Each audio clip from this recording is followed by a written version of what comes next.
자, 그러면 붕어빵님께서 네. 우선 한화솔루션으로 포문을 열어주십니다. 한화솔루션이요, 네. 오늘 아주 강한 모습을 보이면서 이제 조금 태양광 신재생 가나? 좀 이런 생각 좀 들어요. 네. 근데 26,000원에 사시는 바람에 아직까지 수익을 이제 매수가까지 오기에는 좀 시간이 좀 걸려 보입니다. 26,000원이면은 제일 단기간 초반 거? 갖고 네. 있다고 하더라도 작년 9월 정도네요. 그냥 그때, 구월, 네. 그때가 제일 빨랐던 거죠. 그쵸. 그 이후에 계속 고생하시는데 더 전에 사셨을 수도 있고. 10%입니다. 네. 오래 가지고 있었어요. 이렇게 맞네요. 말씀을 하셨습니다. 자, 그러면 이 한화솔루션 과연 최근에 좀 바닥지고 슬슬 올라오고는 있는데 추세가 이어질지 여쭤보겠습니다.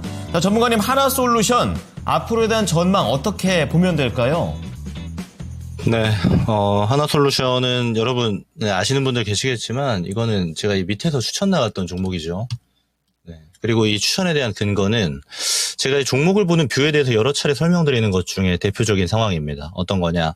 실적이 턴어라운드 되는 경우, 그리고 해당 업종이 글로벌에서 상당히 긍정적인 모멘텀을 지속적으로 받을 수 있는 경우에 제가 그런 종목들을 상당히 좋다라고 이야기를 많이 드리죠.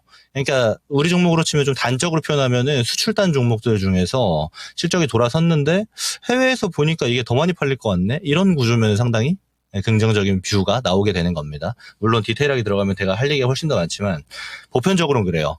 자, 그러면 제가 이 얘기를 왜 이렇게 긍정적으로 표현을 했고 실제로 추천을 말씀을 드렸냐면, 일단 이번 4분기 실적 발표의 내용을 보면 알 수 있습니다. 그러니까 하나솔루션은 다양한 사업부가 있어요. 특히나 이 하나그룹에서 추진하고 있는 에너지 관련 사업들의 대부분 발이 걸쳐져 있습니다. 근데 그중에서 파이가 큰 두 개가 뭐냐면 첫 번째 태양광이고요. 두 번째 케미칼입니다. 그리고 케미칼은 여러분 아시겠지만 사실 실적이 많이 무너져 있어요. 하나솔루션을 포함해서 대부분의 케미칼 사업부가 다 비슷합니다.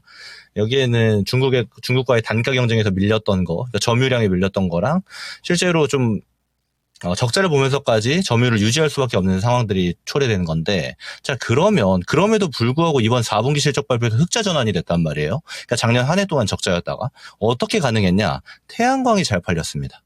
이게 상당히 중요한 지점인데, 그럼 태양광이 지금 잘 팔리고 있는 거 오케이 알겠어요. 근데 앞으로도 잘 팔릴까요로 봤을 때 이런 건 이제 글로벌 상황을 좀 바라볼 필요가 있는데, 트럼프 대통령이 그러면 신재생에 대해서 항상 좀 비판을 많이 하죠. 그러면 태양광은 안 쓰는 거 아니에요? 라고 가실 수 있겠지만 실제로 구분하고 있습니다. 특히나 풍력 에너지에 대해서는 미국에서는 거의 예산을 다 깎았어요.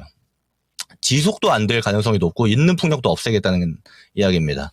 두 번째로 태양광은 현상 유지해서 예산을 늘리기까지 했습니다. 무슨 말이냐? 태양광에 대해서 상당히 긍정적인 뷰를 가지고 있는 건데, 이게 왜 그런가 하면은 실제로 지금 공화당의 지역구를 두고 있는, 그러니까 사실은 이 대도시 지역구 말고 좀 인구가 좀 적은 지역구들 같은 경우는 공화당에서 차지하고 있는 지역이 많은데, 여기에 이제 태양광을 통해서 지역 활성화가 상당히 많이 되어져 있습니다. 그렇다 보니까 공화당 베이스를 둔 트럼프 대통령도 와서 보니까 이거 태양광을 없앨 수가 없겠는데가 되는 거고, 실제로 공화당에서 적극적으로 추진을 하고 있는 형태거든요. 그러니까 우리가 과거에 있었던 어느 정도 보편적인 지식으로 판단해 보자라면, 미국의 민주당은 신재생 에너지고 또 미국의 공화당은 신재생은 아니고 좀 전통 에너지 쪽이다, 이렇게 판단하실 수가 있는데 실제로는 그렇지 않다라는 거고, 태양광에 대해서는 적극적으로 추진을 하고 있다라는 거예요. 제가 왜 정부 정책을 이야기 드렸냐면, 결국 이 에너지 사업은 각각 대륙의 대표적인 국가들의 정책 단위를 가지고 사업성이 평가를 받습니다. 그래서 예를 들어 우리 기업들 같은 경우도 과거에 이제 지금은 야당이 민주당 정부였을 때는 신재생 관련 기업들이 좋은 퍼포먼스를 냈던 거고, 또 지금 여당의 입장에서 바라봤을 때는 전통 에너지가 유력했던 이런 형태가 지속이 될 수 있었던 거거든요. 그럼 그랬을 때 그러면 하나솔루션이 수혜주로 볼 수 있냐? 수혜주로 볼 수 있습니다. 왜냐면 이 태양광 매출 비중 같은 경우가 사실 국내보단 해외에 더 많이 팔아요. 특히 유럽, 미국향을 많이 차지하고 있는데, 중요한 거 여러분들 작년에 많이 들어보셨겠지만 태양광 패널에 대해서 유럽이나 미국에서 관세를 엄청 많이 매기고 있습니다. 그러니까 작년 기준으로 100% 증가했어요, 관세가. 이거는 다른 말로 보게 되면은 그러면 중국이 사실상 태양광은 거의 독점이었는데 점유율을 뺏길 수가 있다라는 겁니다. 왜냐하면 기술력에서는 우리가 앞서는 부분이 많은데 단가 경쟁에서 많이 밀렸었거든요. 그럼 이런 측면들을 우리가 비루어 본다라면은 한화솔루션은 지금 바닥에서 턴어라운드 되고 점점 더 우상향의 기조를 띨 가능성이 매우 높아진 상황이고 실제로 수치화로서도 실적이 굉장히 좋은 상태를 유지하고 있다라는 거고 케미칼만 조금 올라오게 되면은 실적이 세게 올라갈 수 있어요. 다른 말로 하면 이제 1분기, 2분기, 상반기 실적 나올 때는 어닝 서프도 나올 수 있는 기업입니다. 그래서 저는 당연히 긍정비 유지하고 있는데 평단이 사실 엄청 높은 건 아니에요. 26,000원이면.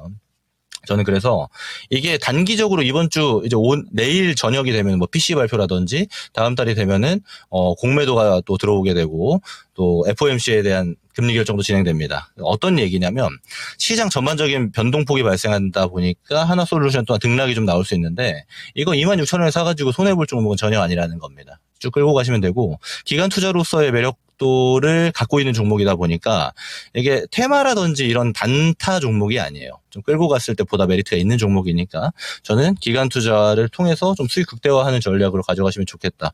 그래서 기관 투자했을 때 이 3만 원 레벨 정도는 뭐 무난하게 넘어갈 종목이라고 저는 판단하고 있기 때문에 단기 전략 말고 시간 투자 하시기를 바란다라는 의견을 끝으로 마무리하도록 하겠습니다.